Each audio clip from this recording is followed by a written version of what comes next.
Hello दोस्तों, welcome back to the channel Srishti study point. और आज हम यूपी में प्राइमरी की जो भर्ती हुई है पीआरटी की, कौन सी वाली 69,000 भर्ती, उनके बारे में बात करेंगे।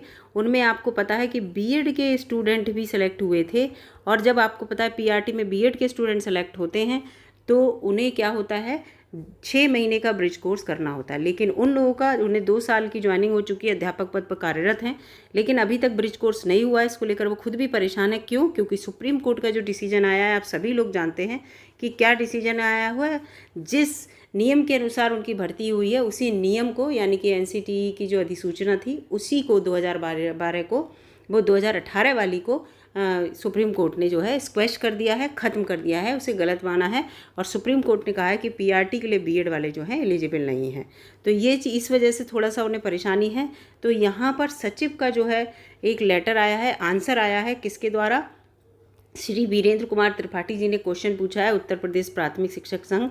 तो उन्होंने इसका उत्तर दिया है, इसको लेकर कि जो उन्होंने क्वेश्चन पूछा तो इसका क्या उत्तर दिया है इसको, कि ब्रिज कोर्स होगा नहीं होगा, तो इसको लेकर सारी बात बताई। तो यहाँ पर मैं आपको पढ़ के सुनाती हूँ। तो पूरा यहाँ पर लिखा है, विषय माननीय मुख्यमंत्री जी के कार्यालय से प्राप्त संदर्भ संख्या, इसके संदर्भ में जो लेटर का संदर्भ संख्या है उसके संदर्भ में इन्होंने देखिए कहा है, महोदय कृपया उपर्युक्त विषय प्रकरण का संदर्भ ग्रहण करने का कष्ट करें, जो माननीय मुख्यमंत्री जी के कार्यालय से प्राप्त संदर्भ संख्या इतनी की आख्या का उपलब्ध कराने जाने का विषय है, यानी कि उसका उत्तर है। इसको आप समझिए। ये है आप द्वारा अपने पत्र के माध्यम से, ये है पूरा 69,000 शिक्षक भर्ती में चयनित बीएड अभ्यर्थियों को ब्रिज कोर्स कराए जाने का अनुरोध किया गया है। अब इन्होंने इसका उत्तर दिया कि क्या किया जाएगा। इस संबंध में अवगत आपको कराना है कि 69,000 सहायक शिक्षक जो भर्ती है उसमें, उसके संदर्भ में माननीय उच्च न्यायालय में योजित याचिका 13/156 बाई 2020 जो लिखा है, महेंद्रपाल अन्य बनाम उत्तर प्रदेश राज्य और अन्य तथा अन्य संबंध में याचिका जो 13/3/2023 को, उसको निस्तारित करते हुए निम्नवत आदेश पारित किया गया था। Since it has been directed that the select list जो 1/6/2020 को हुई थी टू बी रिवाइज्ड, इसको ऑब्जर्वेशन के लिए उसको रिवाइज किया गया। और फिर जजमेंट द सेलेक्ट लिस्ट जो 6800 की आरक्षण से संबंधित थी उसको 2022 में 5/1/2022 में क्या करा, उसको स्क्वैश कर दिया गया है, वो ख़त्म कर दी गई है। एक तो इन्होंने ये बताया। दूसरा ये बता रहे हैं कि माननीय उच्च न्यायालय द्वारा पारित आदेश 13/3/2023 का के विरुद्ध, जो 13/3/2023 का आदेश आया उसके विरुद्ध विशेष अपील की हुई है महेंद्रपाल अन्य बनाम, है ना, उत्तर प्रदेश राज्य व अन्य में योजित की गई है, जो कि संप्रति अभी विचाराधीन है, यानी कि उच्च न्यायालय में वो चल रही है, उसका केस चल रहा है। ये जो महेंद्रपाल की जो अपील है, और किसके संबंध में? ये बीएड के ही संबंध में, इसी 69,000 के संबंध में ही है।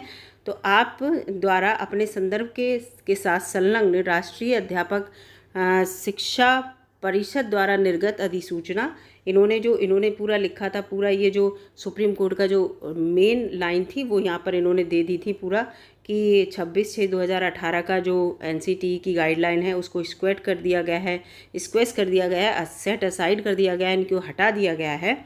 तो माननीय सर्वोच्च न्यायालय में योजित विशेष अपील इतने 2023 देवेश शर्मा के द्वारा थी बनाम यूनियन ऑफ इंडिया व अन्य 11 अगस्त 2023 को निम्नवत आदेश दिया गया था।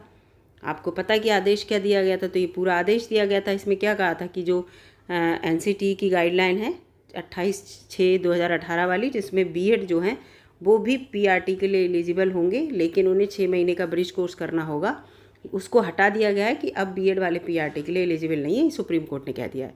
तो ये बात कही गई है। लेकिन यहाँ पर ये सबसे इम्पॉर्टेंट है, जो इनका आंसर है, इन्होंने आंसर दिया कि प्रकरण मांग या माननीय न्यायालय में संबंधित होने के कारण, जो आपने मांग की है वो माननीय न्यायालय में संबंधित होने के कारण जन सुनवाई पोर्टल पर जो आपने ये क्वेश्चन डाला है कि हमारा जो ब्रिज कोर्स है वो क्यों नहीं हो रहा है, पर निर्धारित व्यवस्था अनुसार मांग, सुझाव, आर्थिक सहायता, स्थानांतरण, नौकरी दिए जाने की मांग माननीय न्यायालय से संबंधित होने के कारण ये पोषणीय नहीं है, यानी कि इसका हम उत्तर नहीं दे सकते। इसके लिए हम कुछ भी नहीं कर सकते। जो 6 महीने का ब्रिज कोर्स है इसको हम नहीं करा पाएंगे जब तक कि ये कोर्ट में केस चलेगा। ठीक है, जब तक इस कोर्ट केस का डिसीजन नहीं आएगा, यानी कि ये वाला जो इनका किसका बताऊं किसने डाला है, ये इनका वाला जो दूसरा वाला पड़ा हुआ है, जो अपील पड़ी हुई है अभी यहाँ पर, वो उसका जब तक निर्णय नहीं आएगा महेंद्रपाल वाला ये, तब तक ये जो हाई कोर्ट में पड़ा हुआ है, इस केस का जब तक निर्णय नहीं आएगा 69,000 के संबंधित, तब तक हम ब्रिज कोर्स के बारे में कुछ नहीं कह सकते। जब तक जो भी केस अगर कोर्ट में चला जाता है तो जन सुनवाई के माध्यम से उसका निस्तारण नहीं हो पाता। कुल मिला के इन्होंने ये कहा है। ठीक है, तो यह पूरा उक्त से अवगत होने का कष्ट करें, आप इसे समझने का कष्ट करें। प्रताप सिंह बघेल हैं, कहाँ कौन है, सचिव हैं उत्तर प्रदेश बेसिक शिक्षा परिषद के, इन्होंने इसका आंसर दिया है। तो यहाँ पर आपको काफ़ी कुछ समझ में आ रहा होगा कि इन्होंने क्या कहा, लेकिन इसका मतलब ये बिल्कुल भी नहीं है कि 69,000 वाले, बहुत से यहाँ ये जो फालतू की बातें चल रही हैं कि जो 69,000 वाले हैं, अगर प्रताप सिंह बघेल ने कह दिया कि हम ब्रिज कोर्स नहीं करा पाएंगे अभी, या जो सुप्रीम उच्च न्यायालय में, माननीय हाई कोर्ट में जो है चल रहा है केस, तो इसका मतलब ये बिल्कुल नहीं है कि ब्रिज कोर्स इनका नहीं हो रहा है तो ये लोग एलिजिबल नहीं हैं, बिल्कुल भी नहीं। ना ही सुप्रीम कोर्ट का जो डिसीजन आया था उसमें कहीं नहीं लिखा था कि जो इसके थ्रू भर्ती हुए हैं अब तक उन पे भी इफ़ेक्ट पड़ेगा, ऐसा कहीं नहीं लिखा। और वैसे भी जो भी निर्णय आता है कोर्ट का, वो जिस दिन अगले दिन से ही प्रभावी होता है, ना कि पीछे के दिन से। पीछे जो हुआ है उस पर नहीं प्रभावी होता, इस चीज़ से निश्चिंत रहिए। बस ये है कि जो हाई कोर्ट का डिसीजन है वो आपका निर्णय आ जाए, और पूरा डिसीजन आ जाने के बाद फिर आपका जो है ब्रिज कोर्स कराने के लिए गवर्नमेंट जो है बिल्कुल तैयार रहेगी कि आपका ब्रिज कोर्स हो जाए। फ़िलहाल आप अध्यापक पद पर कार्यरत हैं, अपना अध्यापन कार्य करिए अच्छे से।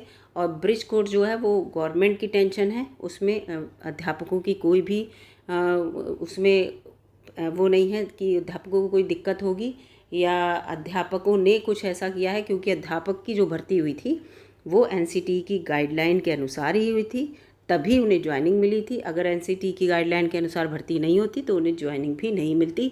और बहुत से बच्चे ऐसे हैं जो कोर्ट में चले भी जाते हैं उस टाइम। ठीक है, कोर्ट में तो अब इसलिए जा रहे हैं क्योंकि अब सुप्रीम कोर्ट का डिसीजन आ गया, तो इसलिए जो है बहुत से बच्चे कोर्ट में जाने की कोशिश कर रहे हैं कि कैसे भी करके इस भर्ती को प्रभावित किया जाए। लेकिन जिसकी भर्ती हो जाती है तो वो प्रभावित मुश्किल से ही होती है, आपको बता दें। बस आपका ब्रिज कोर्स कैसे भी हो जाए, जब ब्रिज कोर्स आपका हो जाएगा तो आपके लिए जो मानसिक तनाव है वो भी आपका नहीं रहेगा। फ़िलहाल यहाँ पर प्रताप सिंह बघेल जी ने आंसर दे दिया है कि जब तक कोर्ट में ये चलेगा आपका केस 69,000 वालों का, तब तक हम लोग इस पर कोई भी निर्णय नहीं ले सकते और ना ही कोई जवाब दे सकते हैं जन सुनवाई के माध्यम से। अगर आप क्वेश्चनिंग करेंगे इनकी तरह तो आंसर में यही लिख के देंगे कि हम ये पोषणीय इसके लिए नहीं है। तो यहाँ पर मैंने आपको पूरी जानकारी देने की कोशिश की है। जो बीएड करके टीचर बने हुए हैं 69,000 में, बिल्कुल ना घबराएं और ना ही ये फालतू की बातों में दिमाग अपना परेशान करें। अच्छे से पढ़ाएं, बच्चों को पढ़ाएं और अच्छे से नौकरी अपनी कंटिन्यू करें। इसी तरह की कोई भी न्यूज़ मिलेगी मैं आपको अपडेट करती रहूँगी। मिलूँगी अगली वीडियो में, तब तक के लिए नमस्कार। और चैनल पर नए हो तो प्लीज़ सब्सक्राइब करके चले जाइएगा। धन्यवाद।